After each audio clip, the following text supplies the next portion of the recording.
उनका चंद्रयान-3 के लिए बेस्ट विशेज़ है, ठीक है ना, कि वो एक अच्छा काम कर रहे हैं। टेक्नोलॉजी आप देख लें, दुनिया में जितनी भी बड़ी कंपनीज़ हैं, वो माइक्रोसॉफ्ट है, वो मास्टर कार्ड है, उनके सारे CEOs जो हैं वो इंडियन है। IT में मैंने सिंगापुर की बात कर ले, जो दुनिया का IT हब है, उसमें मैंने उतने उनके लोकल्स नहीं देखे जितने मैंने इंडियंस देखे हैं। इंडिया डिफ़ॉल्ट कर गया था अगर हम हिस्ट्री पढ़ें, उन्होंने कम बैक किस तरह किया।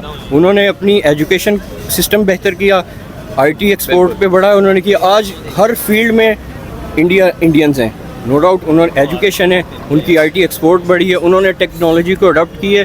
आज मेजर इंडस्ट्रीज़, अगर हम टेक्नोलॉजी को बात करें, बेशक वो इंडस्ट्रीज़ की टेक्नोलॉजी है, जो इंस्ट्रूमेंट्स हैं, उसके सारे जितने भी यूरोपियन या अमेरिकन ब्रांड्स हैं, उसके सब के एक सेंट्रल ऑफिस जो है वो इंडिया में है। आप पाकिस्तान में रह के इंडिया की बात कर रहे हो, पाकिस्तान को बदनाम कर रहे हो या बुरा बना रहे हो, तो इसके बारे में आप क्या कहेंगे कि हमारे पाकिस्तानियों की सोच बदलने की ज़रूरत नहीं है क्या? हमें उनसे सीखना नहीं चाहिए?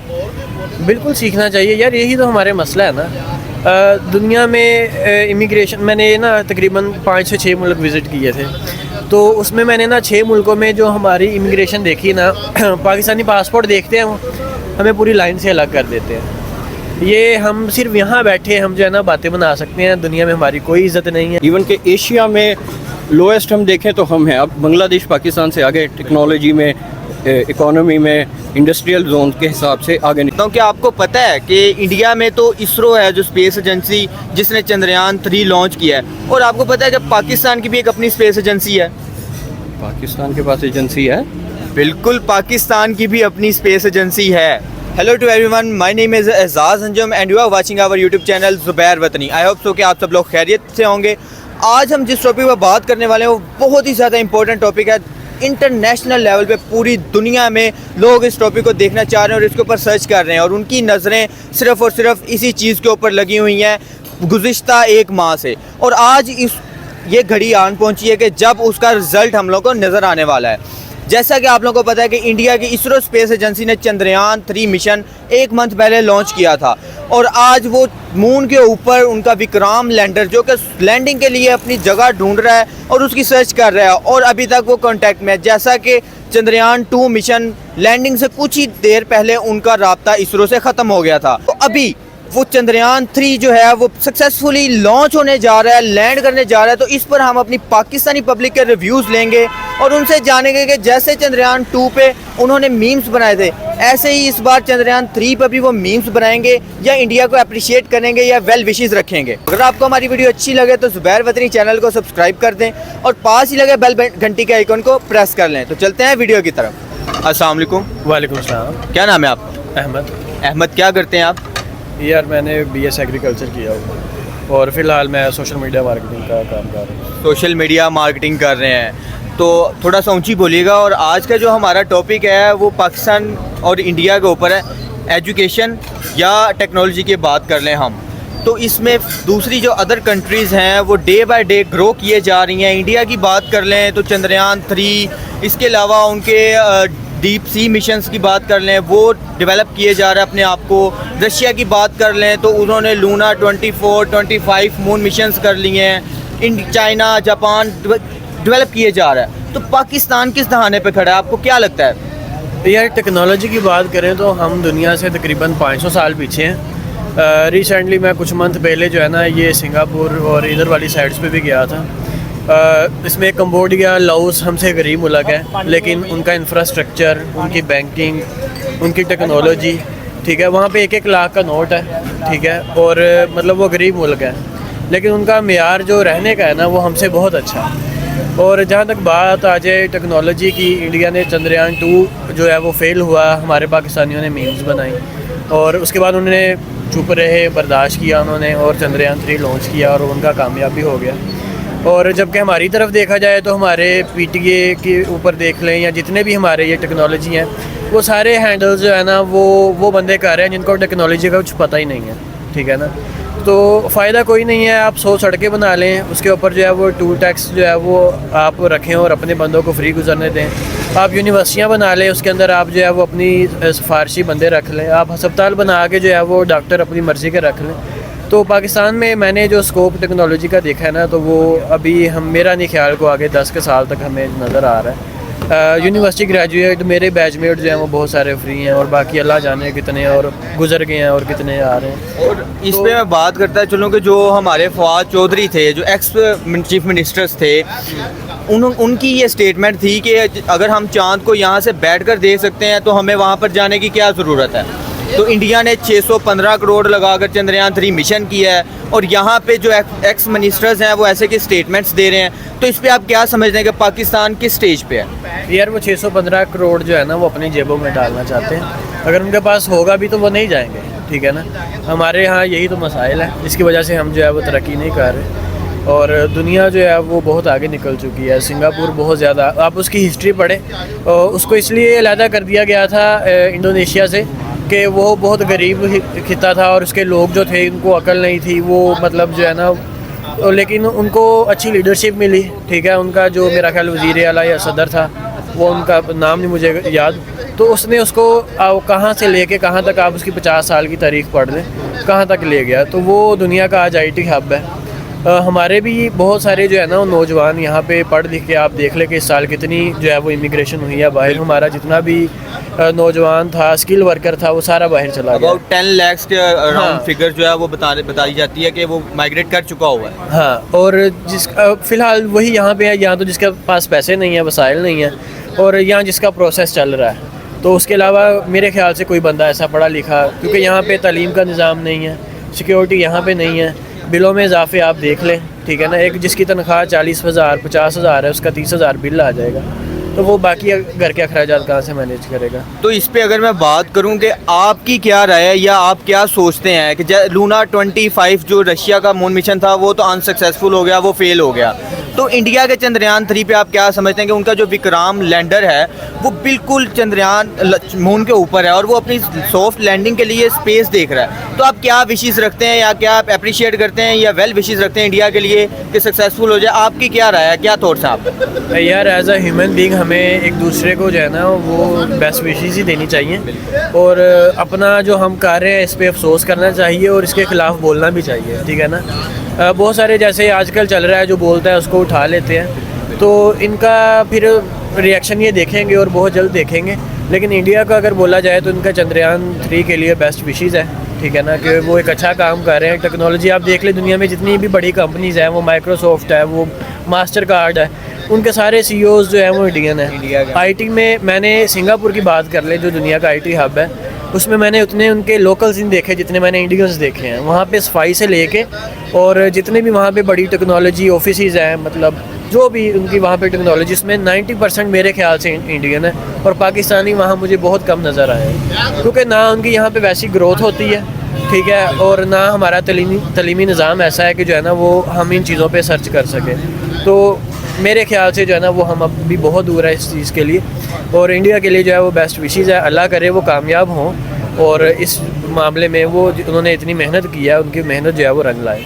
तो मैंने कुछ ऐसे रिव्यूज़ भी लोगों ने दिए हैं जिसमें वो ये बात करते हैं कि भाई आप यहाँ पे रह के इंडिया की क्यों बात करते हो, आप पाकिस्तान में रह के इंडिया की बात कर रहे हो, पाकिस्तान को बदनाम कर रहे हो या बुरा बना रहे हो। तो इसके बारे में आप क्या कहेंगे कि हमारे पाकिस्तानियों की सोच बदलने की ज़रूरत नहीं है क्या? हमें उनसे सीखना नहीं चाहिए? बिल्कुल सीखना चाहिए यार, यही तो हमारे मसला है ना। दुनिया में इमिग्रेशन, मैंने ना तकरीबन 5 से 6 मुल्क विज़िट किए थे, तो उसमें मैंने ना 6 मुल्कों में जो हमारी इमिग्रेशन देखी ना, पाकिस्तानी पासपोर्ट देखते हैं वो हमें पूरी लाइन से अलग कर देते हैं। ये हम सिर्फ यहाँ बैठे हम जो है ना बातें बना सकते हैं, दुनिया में हमारी कोई इज़्ज़त नहीं है। दुनिया में जितने भी मतलब बुरे काम जो हो रहे हैं, ह्यूमन स्मगलिंग, ये वो सबसे ज़्यादा उसमें पाकिस्तानी इन्वॉल्व हैं। बाहर जाके जो है वो लोगों से पैसे जो है वो लेने में सबसे ज़्यादा पाकिस्तानी आगे हैं। तो हम जो है ना, हमें सिर्फ बातें करनी आती हैं, हम किसी काम के बंदे नहीं हैं। तो एज आ पाकिस्तानी मतलब ये पाकिस्तान में भी हमारा कोई लेवल नहीं है, रहने का तरीका या रहन सहन हमें नहीं आते। और बाहर भी अगर आप मतलब जो लोग बाहर हैं, अगर वो उनको पता होगा कि पाकिस्तानियों की कितनी की इज़्ज़त है, और हम सिर्फ यहाँ बैठ के बातें बना सकते हैं, हम कुछ नहीं कर सकते। तो इसके लिए आप किसको रिस्पॉन्सिबल समझते हैं? हमारे लोगों को रिस्पॉन्सिबल समझते हैं, हमारी गवर्नमेंट को रिस्पॉन्सिबल समझते हैं, या कौन लोग इसमें मुलव्वस हैं? यार इसमें मेन जो है ना वो एक आपका किरदार भी होता है, आपकी तालीम तरबियत भी होती है, और मेन आपके जो है ना वो गवर्नमेंट भी होती है आपकी। अगर ओवरऑल बात की जाए तो बहुत सारे ऐसे मुल्क हैं जिनकी गवर्नमेंट ने अपने लोग सीधे कर दिए हैं। उनका कानून अच्छा था, उनका तलीमी निज़ाम अच्छा था, ठीक है। हमारा ना कानून अच्छा है, ना हमारा तलीमी निज़ाम अच्छा है, रटा सिस्टम है, ठीक है। टीचरों और अगर छोटी क्लासों में देखा जाए, अगर बड़ी में देख लिया जाए यूनिवर्सिटी लेवल पे, तो वहाँ पे जो है ना वो टीचर्स के पास हर चीज़ है। तो जो टीचर का फर्मा बरदार है, उसके काम करता है, उसकी बातें मानता है, वो पास है। फेवरेटिज्म किया जाता है। फेवरेटिज्म है, और जो नहीं है वो उसका कुछ नहीं हो सकता। इसमें यही मैं बात ऐड करता चलूँ कि जो हमारे सीनियर्स ने, हमारे उस्ताज़ा ने, या लिटरली हमारे फादर्स ने जो बुक्स पढ़ी हैं, या जो फिज़िक्स के 8 फंडामेंटल्स पढ़े हैं स्टार्ट में, जो अभी तक मेरे ख्याल से 9th और 10th के टॉपिक्स में स्टार्ट में ऐड हैं, और न्यूटन के वही 3 लॉज ऐड हैं, उनके अलावा कोई मेरे ख्याल से कोई इनोवेशन नहीं की इन्होंने, पाकिस्तानियों ने खुद से। ऐसे ही रट्टा सिस्टम कब तक चलता रहेगा पाकिस्तान में? यार मैंने ना तकरीबन 5-6 साल होम ट्यूशन पढ़ाई है ड्यूरिंग माई यूनिवर्सिटी स्टडीज़। तो मैंने ओ लेवल को भी अच्छा डील किया है। तो उनकी एजुकेशन, क्योंकि वो सारा ब्रिटिश सिस्टम होता है, और हमारा जो पाकिस्तानी सिस्टम है ना, तो एक्चुअली हमारा इंटरेस्ट ही नहीं है इन चीज़ों की तरफ ना। हमारे जो हुक्मरान हैं उनका इंटरेस्ट ही नहीं है तालीम की तरफ उनको, क्योंकि उनके बच्चों ने खुद बाहर से तालीम हासिल की है, वो खुद भी बाहर से पढ़े हैं, ठीक है। तो उनको यहाँ के तलीमी निज़ाम से कोई लेना देना नहीं है। उनको देखना है कि पैसे किधर से बचाने हैं, उन्होंने करप्शन किधर से करनी है। तो मेरे ख्याल से तकरीबन हमारी मैट्रिक की FSC की किताबें को 30-35 सालों से वही है। जब मुझे याद है कि मैट्रिक में आज से तकरीबन 7-8 साल पहले, तो मेरे उस्ताद बताते थे कि यार इनमें से जो 90% सिलेबस है ना, वो मैंने मैट्रिक में पढ़ा। तो आप उसे खुद हिसाब लगा लें कि हमारा निज़ाम जो है ना वो कहाँ पे है। तो मेरे ख्याल से जो है ना यार, अगर किसी के पास वसाइल हैं तो उसको ये छोड़ जाना, उसे ये मुल्क छोड़ जाना चाहिए। तो क्या लगता है कि पाकिस्तान के हालात की बेहतरी के लिए आप क्या कहना चाहेंगे पाकिस्तानी लोगों को, या कोई पैगाम देना चाहेंगे आप? यार यही कहना चाहूँगा कि दुआ करें, ठीक है ना, कि अल्लाह इनको हदायत दे दे या इनको मौत दे दे, क्योंकि फिर ही कोई चांसेस बन सकते हैं। क्योंकि करप्शन हमारे मुल्क में जो है ना वो हर लेवल पे है। ये नहीं कि बड़े लेवल पे भी, हर बंदा जहाँ तक उसकी कोशिश है या जहाँ तक वो कर पा रहा है वो करप्शन कर रहा है। तो ये है कि अल्लाह हमें हदायत भी दे, और जो है ना इसके जो वारिस हैं या इस मुल्क के जो हुक्मरान हैं वो को अच्छे नसीब करे, जो अपने अपने शोबे में जो है ना वो अच्छी कारकर्दगी करे। मेरा लास्ट क्वेश्चन ये होगा जिसमें मैं अपना टॉपिक वाइंड अप करता हूँ, मैं अपने वापस टॉपिक की तरफ आता हूँ। क्या आपको पता है कि जैसे इसरो इंडिया की स्पेस एजेंसी है जो प्रोजेक्ट्स कर रही है, ये मून मिशन कर रही है, पाकिस्तान की भी एक एजेंसी है? हाँ है, उसका भी कोई नाम पड़ा ही नहीं है कहीं। मैं आपको बताता चलूँ, स्पार्को। हाँ, स्पार्को के नाम से पाकिस्तान की भी स्पेस एजेंसी है, और जो कि इतने सालों से बनाई गई हुई है, बट अभी तक उन्होंने कोई ऐसा प्रोजेक्ट और मिशन नहीं किया, जिसकी वजह से लोगों को पता ही नहीं है कि हमारे पाकिस्तान की भी कोई स्पेस एजेंसी है। तो क्या लगता है वो कब, जो हमारी स्पार्को है, वो कब रशिया की तरह या इंडिया की तरह लूना 25 या चंद्रयान 3 इस तरह के कोई मून मिशंस करेगी? यार आप स्पार्को का, मैंने ना जो मेरा ख्याल FSC की मशरत आलूम में कोई इसका है एक टॉपिक, या वहाँ पे इसका नाम होगा, उसके अलावा इसका नाम कहीं नहीं है। तो आप इसका इदारा सर्च कर लो, उसके अंदर आपको कोई भी इसके रिलेटेड बंदा मिलेगा ही नहीं, ठीक है। हमारे जो है ना बहुत सारे इदारों के जो हेड हैं इस वक्त, चेयरमैन हैं, वो नंबर 1 के बंदे हैं। तो आप खुद ही हिसाब लगा लें कि वहाँ पे उनका क्या काम है, और वो हमने तरक्की किधर करनी है जब उस फील्ड से रिलेटेड बंदा ही उधर बैठा नहीं हुआ। तो कहाँ से यार हमने कोशिशें करनी है और तरक्कियाँ करनी है। तो वो तो बैठे हैं, करप्शन कर रहे हैं, तनख्वाहें ले रहे हैं और कुछ नहीं कर रहे। अस्सलाम वालेकुम। वालेकुम अस्सलाम। क्या नाम है आपका? इमाद सफदर। इमाद क्या करते हैं आप?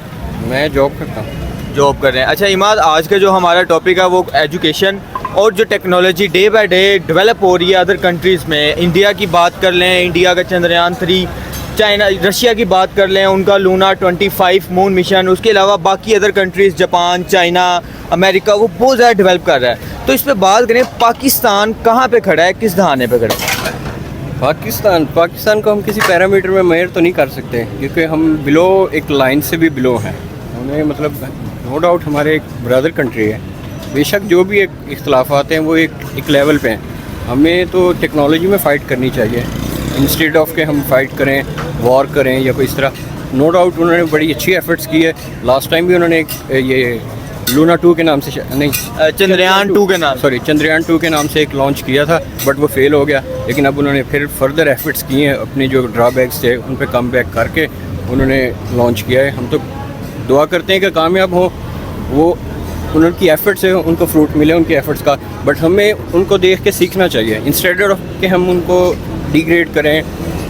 या जब चंद्रयान 2 मिशन उनका लॉन्च हुआ था, उसके बाद कुछ ही दूरी पे जाकर लैंड होने से कुछ ही टाइम पहले वो फेल हो गया था और पाकिस्तानी अवाम ने काफ़ी ज़्यादा मीम्स बनाए थे और ट्रोलिंग की थी। तो क्या लगता है इस बार भी चंद्रयान 3 पे उनके अनसक्सेसफुल होने पे क्या लगता है पाकिस्तानी उनको फिर से मीम्स बनाएंगी या ट्रोलिंग करेगी, या उनके लिए वेल विशेस रखती हैं कि वो सक्सेसफुल हो जाए? ये तो बहुत गलत बात है कि हम उनको डिग्रेड करें, मीम्स बनाएं, ट्रोल करें। ये हमें सीखना चाहिए, हमें भी एफर्ट करनी चाहिए। इंस्टेड के हम बैठ के सोशल मीडिया पे सारा दिन ट्रोल करते रहें उनको, हमें चाहिए हम अपनी एफर्ट्स के मिनिमम जितनी भी हम एफर्ट कर सकते हैं, हमें भी अपने आप को टेक्नोलॉजी में आगे लेके जाना चाहिए। आज सारी दुनिया टेक्नोलॉजी की वार लड़ रही है। हर किसी की कोशिश है हम इकोनॉमी में, टेक्नोलॉजी में हाईएस्ट पे जाएँ। बट पाकिस्तान की कोई एक हम मतलब हमें इस तरह का बना दिया गया है कि हम टेक्नोलॉजी की तरफ जा ही नहीं रहे। तो हम किस तरफ? हम तो सिर्फ ये मीम, सोशल मीडिया, बस एक दूसरे को डिग्रेड कर लेंगे, किसी और की बदखोइयाँ कर लेंगे, इस तरह की बातें करते रहते हैं। इंस्टेड के हम लर्निंग करें कि आसपास क्या हो रहा है। हमारे अदर कंट्रीज़ जो हैं, इवन के एशिया में लोएस्ट हम देखें तो हम हैं। अब बांग्लादेश पाकिस्तान से आगे टेक्नोलॉजी में, इकोनॉमी में, इंडस्ट्रियल जोन के हिसाब से आगे निकल गया है, जो कि हमसे बाद में आज़ाद हुआ और उन्होंने अपने आप को डेवलप कर लिया। आज हम डेवलपमेंट के हिसाब से अभी देख लें, यहाँ ही हम इतना कुछ देखेंगे तो हम किसी भी पैरामीटर्स में यहाँ इवन के हमें बेसिक राइट्स भी नहीं मिलते। ये हमारी अपनी गफलत है, हमें नॉलेज नहीं है, हम फाइट नहीं करते, टेक्नोलॉजी की तरफ हम नहीं जा रहे, बस हम इसी तरह लगे हुए हैं। अब हमारी तो विशेष हैं कि वो कामयाब हों। उन्होंने एक एफ़र्ट की है, उनकी एक इन्वेस्टमेंट है, एक बड़ी एफर्ट्स हैं इस पर। बिल्कुल पूरी दुनिया के लोग जो हैं इस टाइम, इंडिया के करोड़ों लोग दुआएं कर रहे हैं और इस उम्मीद पर बैठे हैं कि इंडिया भी तारीख कायम करेगा, वो भी मून मिशन में सक्सेसफुल रहेगा। तो पाकिस्तान के हालात आपको क्या लगता है किस तरफ जाते हुए नज़र आ रहे हैं और इसमें रिस्पॉन्सिबल कौन है? रिस्पॉन्सिबल तो सबको पता है कौन है, ये तो हम कुछ नहीं कह सकते, लेकिन बहरहाल मामलात हैं। लेकिन हमें गौर करना चाहिए, हम एज ए यूथ हमें उठना चाहिए। पीछे जो भी हुआ है वो 70-75 सालों से होता ही आ रहा है। अब हमें चाहिए हम लर्निंग करें, टेक्नोलॉजी को डेवलप करें, टेक्नोलॉजी को अडॉप्ट करेंगे तो हम सक्सेस कर सकते हैं। पर और ये बाकी मामलात की वजह से हम नहीं सक्सेस कर सकते। पाकिस्तान की अगर इकॉनमी की बात करें तो पाकिस्तान की इकॉनमी दिन बाय दिन डाउन होती चली जा रही है, दूसरी कंट्रीज़ के साथ नीचे आई जा रही है और अदर कंट्रीज़ की इकॉनमी हमसे ऊपर, ट्रेडिंग में ऊपर जा रही है। तो इसके बारे में आप क्या कहना चाहेंगे? इसका ये बिल्कुल हमारा जो पहला क्वेश्चन है उससे मिलता जुलता है। हम सिर्फ टेक्नोलॉजी की वजह से ही आज पीछे हैं। सारी दुनिया टेक्नोलॉजी पे फोकस करके अपनी टेक्नोलॉजी एक्सपोर्ट कर रही है, हम टेक्नोलॉजी अडॉप्ट कर रहे हैं, इंपोर्ट कर रहे हैं, जिसकी वजह से हमें नुकसान है। हमें चाहिए कि हम टेक्नोलॉजी को डेवलप करें, अडॉप्ट करें, एक्सपोर्ट करें, ताकि हमारे मतलब डॉलर्स आएँ, हमारी इकोनॉमी बेहतर हो सकती है और हम मतलब कामयाब हो सकते हैं। सिर्फ जब तक हमारे मुल्क में एक्सपोर्ट शुरू नहीं होगी तब तक हम नहीं कम बैक कर सकते इकोनॉमी में। हमें एक्सपोर्ट के लिए आईटी है, आईटी सेक्टर बहुत अच्छा सेक्टर है, इवन कर भी रहे हैं लोग, लेकिन वो भी सिर्फ ये फ्लक्चुएशन की वजह से, सबसे बड़ी है डॉलर फ्लक्चुएशन, स्टेबिलिटी नहीं है, उसकी वजह से आईटी भी मूव कर रहा है यूएई में। यूएई ने इवन के पाकिस्तानियों को चाहिए कि हमें फैसिलिटेट करें, जैसे यूएई ने उनको गोल्डन वीज़ा तक देने के शुरू किया है, फ्रीलांसिंग वीज़ा स्टार्ट किया है। उन्होंने कोई इन्वेस्टिगेशन नहीं है, आप आएँ जैसे मर्ज़ी वहाँ आके बैठ के फ्रीलांसिंग करें। लेकिन पाकिस्तान उल्टा, हमें फ्रीलांसर भी तंग हैं, वो भी मूव होने, हमें बजाय इसके कि वो फैसिलिटेट करें कि आप पाकिस्तान से बैठ के एक्सपोर्ट शुरू करें, वो हमें मजबूर करते हैं कि रिस्ट्रिक्शंस लगा रहे हैं। और रिस्ट्रिक्शंस हम पे चेक एंड बैलेंस इतना हो जाता है कि हम किस तरह इसको नेगोशिएट करें कि हमने ये आईटी एक्सपोर्ट की है, उसके अगेंस्ट सर्विस दी है। और इंडिया ने आईटी में इतना बूस्ट किया है कि नो डाउट इंडिया डिफ़ॉल्ट कर गया था। अगर हम हिस्ट्री पढ़ें, उन्होंने कम बैक किस तरह किया, उन्होंने अपनी एजुकेशन सिस्टम बेहतर किया, आईटी एक्सपोर्ट पे बढ़ा उन्होंने किया। आज हर फील्ड में इंडियंस हैं, नो डाउट। उन्होंने एजुकेशन है, उनकी आईटी एक्सपोर्ट बढ़ी है, उन्होंने टेक्नोलॉजी को अडॉप्ट की है। आज मेजर इंडस्ट्रीज़, अगर हम टेक्नोलॉजी को बात करें, बेशक वो इंडस्ट्रीज़ की टेक्नोलॉजी है, जो इंस्ट्रूमेंट्स हैं, उसके सारे जितने भी यूरोपियन या अमेरिकन ब्रांड्स हैं, उसके सब के एक सेंट्रल ऑफिस जो है वो इंडिया में है, जो एशिया को डील कर रहे हैं। पाकिस्तान में क्यों नहीं है? पाकिस्तान में हमने तवज्जो नहीं की कभी इस मामले में। हमें सिर्फ ये है कि सियासत मिल जाए और हम या नारे लगा लें। अवाम को इस काबिल ही नहीं बनाया कि वो सोच सके कि हमने टेक्नोलॉजी भी कोई चीज़ है। हमें सिर्फ ये बताते हैं कि बस आप लोगों ने अल्फाज ख़त्म हो जाते हैं, मतलब क्या कुछ बयान करता रहे। तो अच्छा, इस पे मेरा आखिरी क्वेश्चन ये होगा जिस पे मैं अपनी बात ख़त्म करता हूँ कि आपको पता है कि इंडिया में तो इसरो है जो स्पेस एजेंसी जिसने चंद्रयान 3 लॉन्च किया है, और आपको पता है कि पाकिस्तान की भी एक अपनी स्पेस एजेंसी है। पाकिस्तान के पास एजेंसी है? बिल्कुल, पाकिस्तान की भी अपनी स्पेस एजेंसी है। पता नहीं, मुझे इस बात का नॉलेज नहीं है। मुझे तो एक पता था कि कहूटा में एक उन्होंने लगाया था प्लांट, वो भी आजकल सुना है वो बैन किया हुआ है, उसे बिल्कुल डिसमेंटल करना शुरू कर दिया है। और पता कैसे रहेगा, क्योंकि आज तक उन्होंने इतने ज़्यादा कोई मिशन ही नहीं किए या कोई प्रोजेक्ट्स ही नहीं किए। जैसे हमारी जो स्पेस एजेंसी है वो स्पार्को है, ठीक है, स्पार्को के नाम से स्पेस एजेंसी, और ये भी इसको भी बने आज से 40 या 50 ईयर्स हो गए हैं इस स्पार्को एजेंसी को बने, बट आज तक कोई अपना मिशन नहीं कर पाई। तो भाईजान आपसे मिलकर बहुत अच्छा लगा, बहुत शुक्रिया, थैंक यू। ओके। अहमद भाई ने जो भी बात की है, जो स्टेटमेंट्स दी हैं, आपने कमेंट सेक्शन में अपनी राय का इज़हार ज़रूर करना है, और जो स्टेटमेंट आपको अच्छी लगी है आपने उसको ज़रूर मेंशन करना है और कोट करना है उसको कमेंट्स में। तो मिलते हैं नेक्स्ट वीडियो में नेक्स्ट टॉपिक के साथ, तब तक के लिए अल्लाह हाफिज़। और अहमद भाई आपका बहुत शुक्रिया, थैंक यू।